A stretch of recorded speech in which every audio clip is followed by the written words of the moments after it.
খুলনার আরংঘাটা এলাকায় গ্যাসের পাইপলাইন স্থাপনে ব্যস্ত শ্রমিকরা। গত 1 মাস ধরে চলছে এই কর্মযজ্ঞ।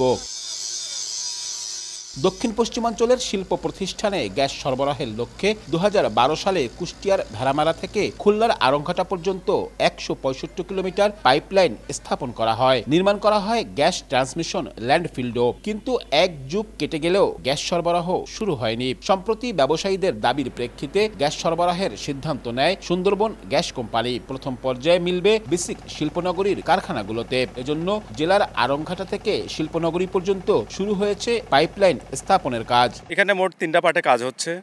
প্রথম পার্টটা আমরা কাজ করছি আরংঘাটা থেকে তেলিগাতি পর্যন্ত।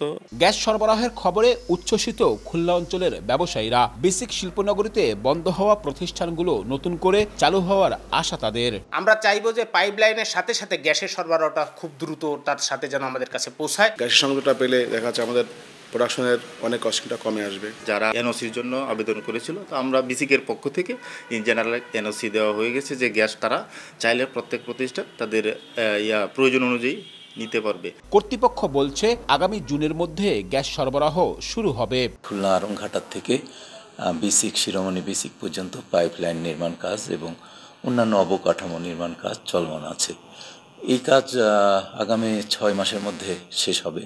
খুলনা বিসিক শিল্পনগরীতে 88টি প্রতিষ্ঠান রয়েছে। পাইপলাইনের মাধ্যমে গ্যাস সরবরাহের যে দাবি দীর্ঘদিন ধরে দক্ষিণাঞ্চলের মানুষ করে আসছিল, তা এখন বাস্তবায়নের পথে। তবে দেশি বিদেশি বিনিয়োগ বাড়াতে বিসিক শিল্পনগরের পাশাপাশি অন্যান্য শিল্প এলাকায়ও গ্যাস সরবরাহের দাবি দিন দিন জোরদার হচ্ছে। আব্দুল্লাহ আল মামুন রুবেল, সময় সংবাদ, খুলনা।